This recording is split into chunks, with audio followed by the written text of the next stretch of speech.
l'annonce qui est faite avec Stéphane Bijoux, c'est la reconduction cash dans le prochain budget des 38 millions d'euros sur la filière sucre pour les territoires d'outre-mer, de la Guadeloupe et de la Réunion. Ces aides étaient exceptionnelles sur 3 ans.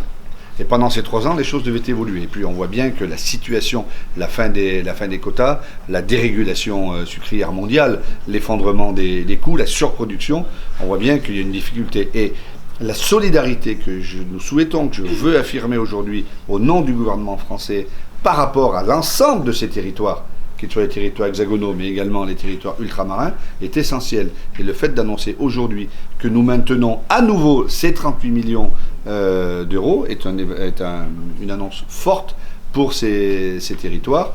28 millions pour la Réunion, 10 millions pour la Guadeloupe, c'était attendu et nous l'annonçons aujourd'hui. Elle est renouvelée sur le budget du ministère de l'Agriculture. C'est une aide volontaire. Et le travail qu'il faut faire avec l'Union européenne, c'est d'obtenir de nouvelles aides et c'est de faire ce travail. C'est ce que va faire Stéphane Bijoux avec les parlementaires, ce que je vais faire moi-même auprès de la Commission. Mais là, c'est de l'argent qui est mis directement du budget du ministère de l'Agriculture en direction de ces territoires, c'est pour prouver, pour montrer, quel que soit ce qui se passe au niveau européen, que nous maintenons cette aide parce que nous pensons qu'elle est indispensable économiquement, et que parallèlement, nous demandons à l'ensemble de la filière de se moderniser, d'évoluer.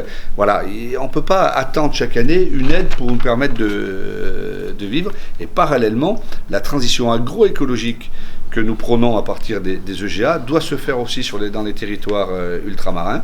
Et puis nous devons diversifier notre agriculture ultramarine en organisant mieux les filières, en organisant peut-être de nouvelles filières plus structurées, notamment au niveau végétal et animal, parce que nous devons travailler à l'autosuffisance alimentaire.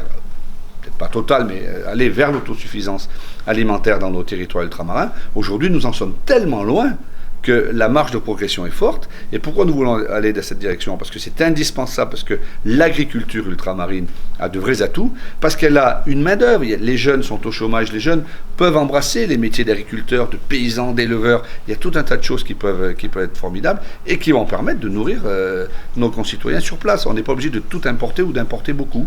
Donc cette magnifique ambition que le gouvernement porte, que je pense tous les ultramarins portent et que vont porter les députés européens, les parlementaires français issus de ces territoires, c'est de dynamiser l'agriculture ultramarine.